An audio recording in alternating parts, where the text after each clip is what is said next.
Good evening, folks. It's Luke Kenobi here, and today we're going to be talking about another article here. Lord of the Rings, Rings of Power showrunner compares the destruction of Khazad to climate change.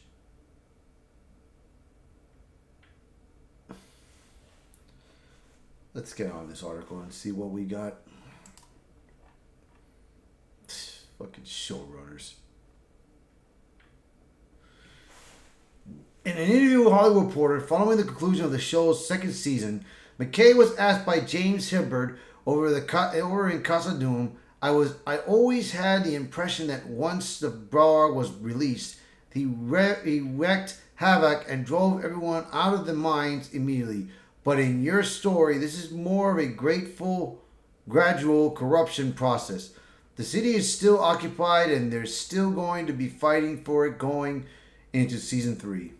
McKay responded, "This is a thing where how do societies fall? Usually it's gradually and then all of that once. If you want to use climate change as a metaphor, climate change is not an event. Climate change is a process that ebbs and flows that's always headed in a dark direction."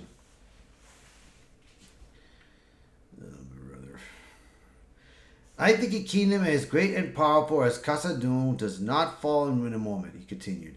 McKay concluded, "The fall is the product of many disasters over time, and I think it will sell Khazad short for the Balrog to get out, and then it's all over. It's more complicated. We think there is a bigger story to be told here."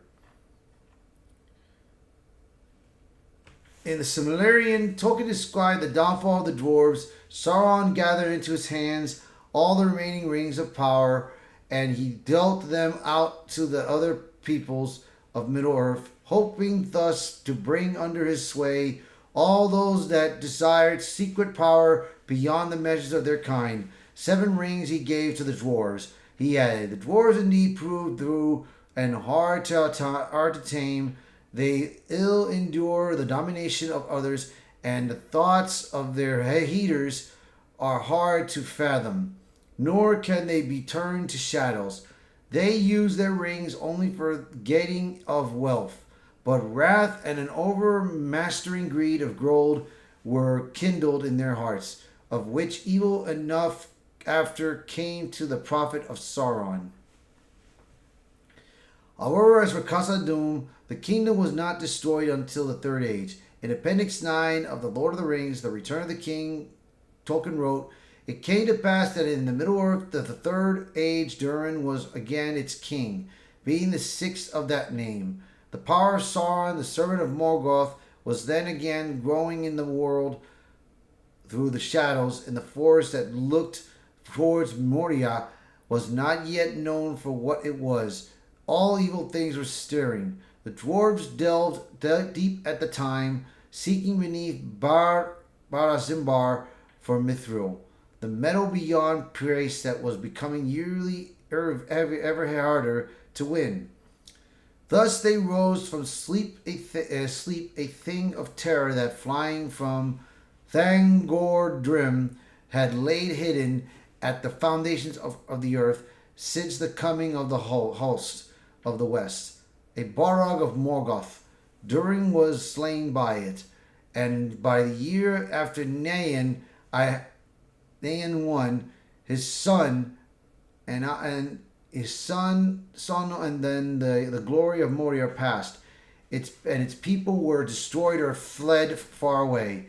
In Appendix B, Tolkien revealed that Durin's death occurred in TA 1980, while Nain the First died a year later in TA 1981. It also notes the dwarves fled in the TA 1981.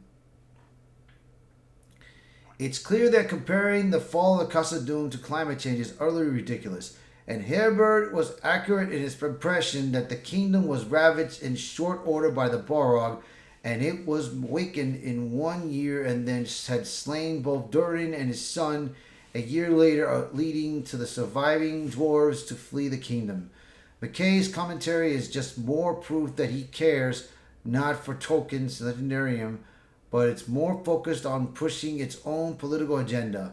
He is part of the Hollywood apparatus that does not adapt to create or create stories to tell a story, but only to further his political agenda. Not only it is to further his own political agenda, but the intention to clearly desecrate Tolkien's work as well.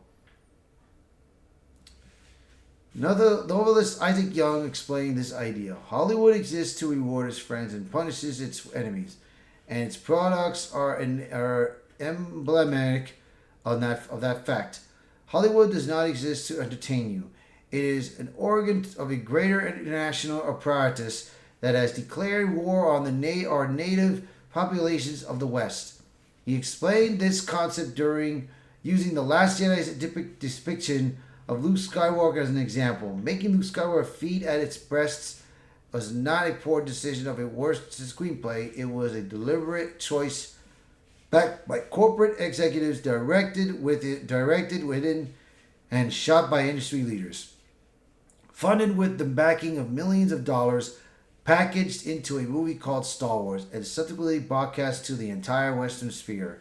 Make no mistake, this was done with the same spite of a child ripping a toy out of a younger infant's hands and declaring it to be their own, and to make sure it would be their own shitting all over it.